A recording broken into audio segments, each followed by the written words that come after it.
guys. Kung nakikita niyo sa screen, napalitan ko na lang yan. Ah, di ba? Ganun magsulat. Kasi agad-agad. Mura lang to guys. Ganda.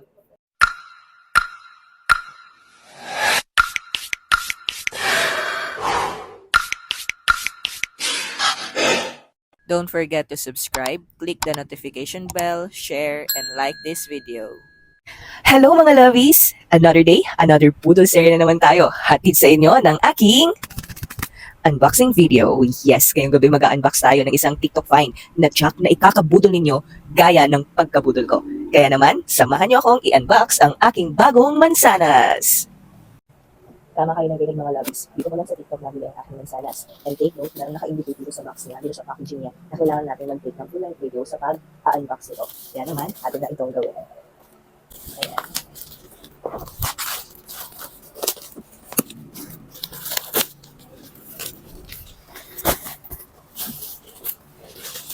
So, tapos na tayo sa bubble wrapper. Next, ito siguro yung box niya, I'm not sure. Tada! Oh, wait. From box, there's another box. And ito na siya guys. Tada! Yun nga lang, hindi na siya nakaseal. Pero, bigalikan, iPad. And take note, hindi ito brand new. Okay? Pre-owned na itong mga unit nila. That's why nakuha siya sa murang halaga. So, ang unang bungad sa akin ay itong kanyang case ata to. Yeah, case. And then, we have our unit. Napaka-slim niya guys. Then, tignan natin kung maganda siya. Oh, 90%. Pa din ang back niya. Oh my God! Wow! So, 128 GB yung kinuha ko. Air to siya and Wi-Fi lang since mas matagal kasi ang buhay ng iPad if Wi-Fi lang and wala siya. Then, pagbukas mo, nandiyan yung kanyang Universal Stylus Pen. So, yung Universal Stylus Pen niya guys is separate payment siya. Okay, hindi siya included doon sa payment ng iPad Air natin. And then, meron na din siyang earphones kasi I actually don't need this. And then, you have the charger. So, since meron akong original charger ng Apple, yun na lang yung gagamitin ko para tumagal yung buhay niya. And syempre, since hindi siya naka-tempered glass, meron siyang kasamang tempered glass na ikaw na yung mag-i-install. So, try natin. Try natin ilagay ito.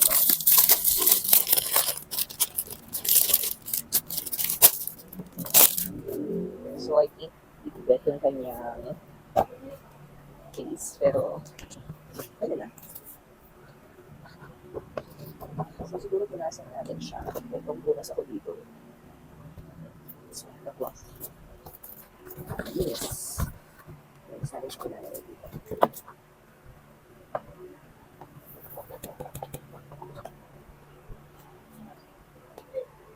So, that's the risk of buying your gadgets online. So, syempre, aside sa cheap siya. Pangalawa, cheap siya, pero matutuwa ka naman. Pangatlo, cheap siya, pero hindi ka, or risky, di ba? Kaya nito, may mga dent siya. Kasi na, unang-una sa lahat, we bought this as pre-owned. Pero anyway, okay na to. Magaling lang natin yung mga yun niya. Bago natin ilagay dito. Okay. And the next thing that we will do is tatanggalin natin ito. Parang dapat pala inuna kong muna siyang tanggalin. Okay. Ulitin natin.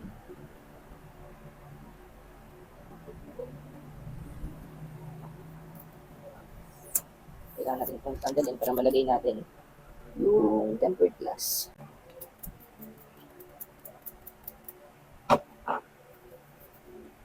Few moments later. So ayan, after how many minutes natanggal na din natin yung dumikit dito ng sticker. So ayan, nakakabit na natin. Ito.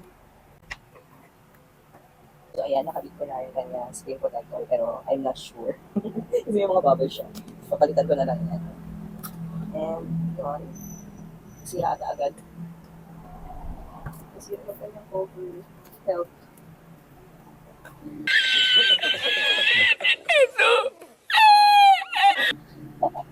Natuluyan na guys.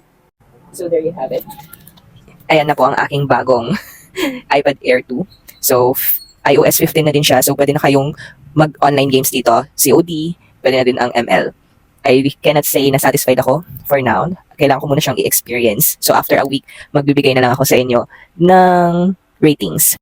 Hello mga lovies, so welcome me back. It's the part 2 of our unboxing video for our mansanas. Okay, so yung part 1 is the unboxing of our iPad Air. For this video naman, we're going to unbox this universal stylus pen and we will be finding out if gumagana nga siya. So for this one, I paid for this separately. Hindi siya kasama sa bayad doon sa iPad Air. So, unbox na natin siya. I really love that sound. Anyway, here you go. So, mura ko lang din itong nabili. Pero I hope na magtagal itong mga ito. Okay, so, ayan, meron na siyang manual.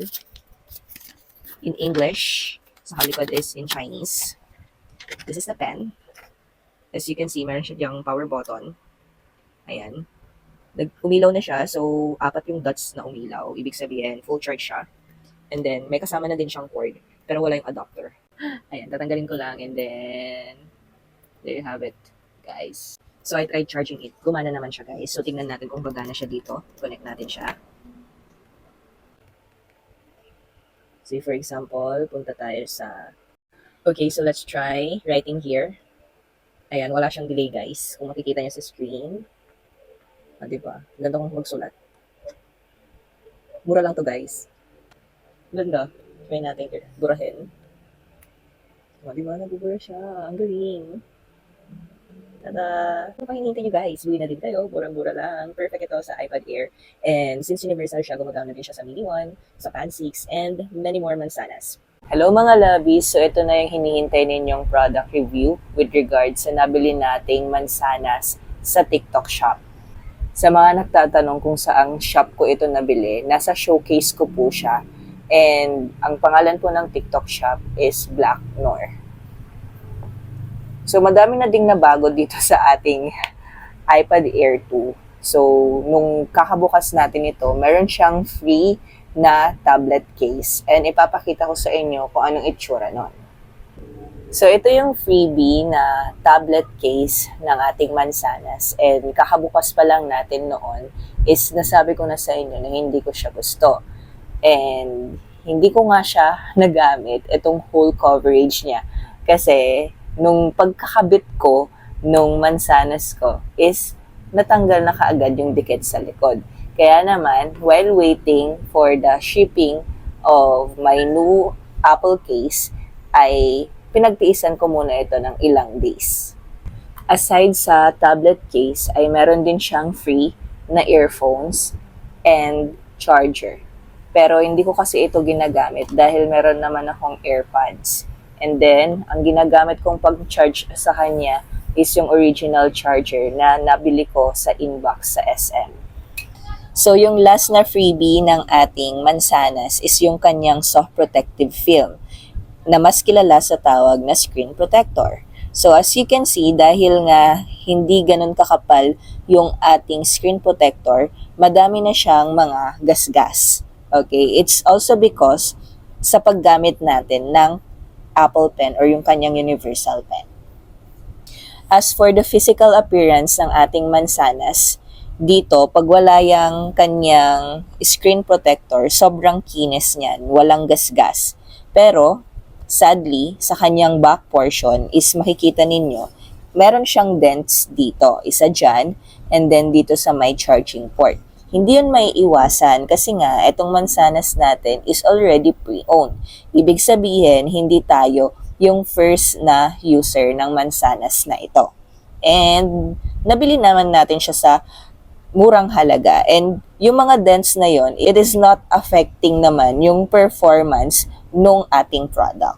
Yung ating protective case, ito, is nabili na lang din natin dito sa TikTok. Ayan, pwede siyang mapatayo para mas maganda yung paglalaro natin ng online game and yung panonood natin ng Netflix. So, since iPad Air ito, wala siyang face recognition, pero pwede natin siyang buksan using our fingerprint. Basta nakapag-register kayo ng inyong fingerprint. So, i-try natin kung gumagana ito. So, pasmado pa yan, pero nabuksan niya yung ating iPad. Next nating i-check is yung kanyang battery. So kung makikita ninyo, 27% na lang yung ating battery. So tignan natin kailan tayo last na nag-charge sa setting. And then punta lang kayo or i-search nyo na lang battery.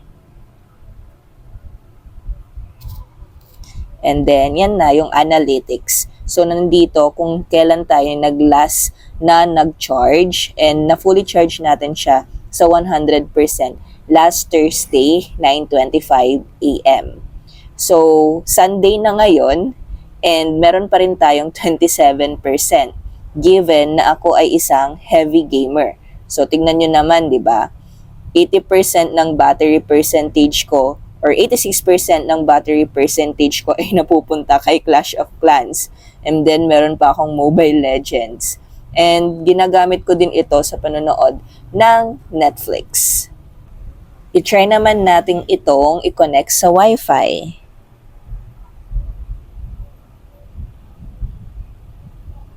So, ganun kabilis, naka-connect na tayo sa Wi-Fi.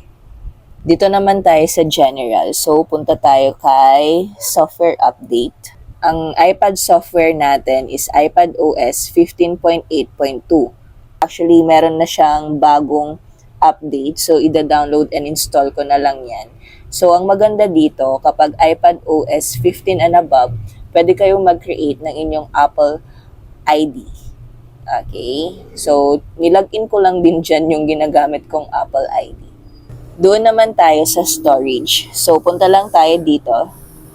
And, tada, 128GB yung binili ko. And so far, meron na akong 24.8GB na nagamit. So, ayan yung mga apps na usual kong ginagamit. Ito naman yung itsura ng graphics ng Clash of Clans.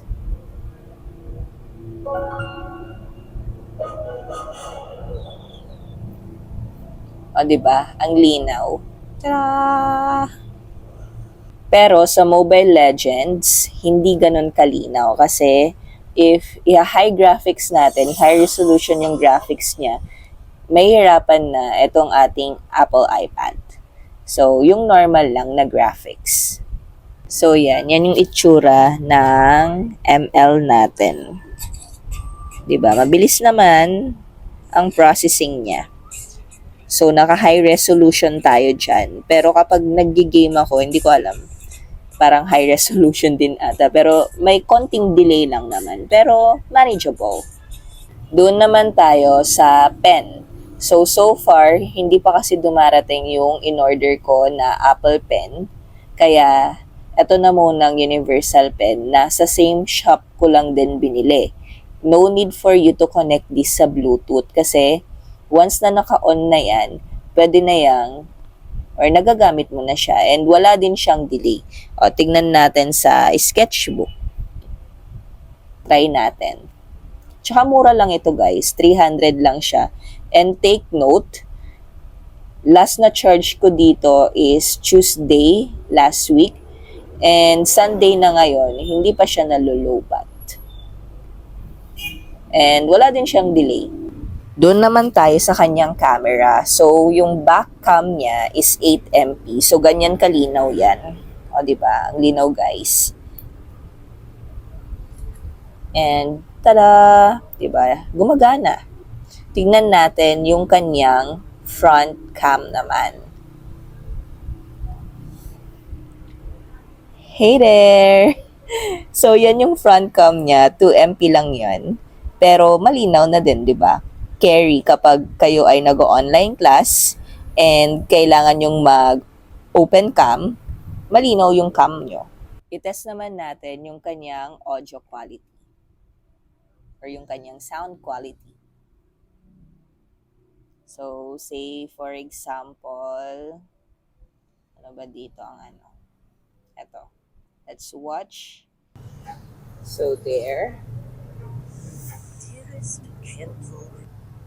London's fashionable set has made its return, and it seems that our bon ton is moving with the changing tide. So too is this folder. I cannot live at home any longer. I must take a husband. Does my lady have a suitor in mind? Is that a brother? Colin, Brother, under what foreign sun did you apparently get so sturdy? And then, supported na din dito yung split screen. So, ayan, naka-split view na yan. So, pwede kang mag-notes or magsulat or mag-review and then manood ng video sa YouTube or mag-Netflix. So, supported niya ang split screen. So, if you still have question with regard to this product, feel free to comment down below. Kung wala naman na, then you can follow me and like this video. Toodles! See you next time!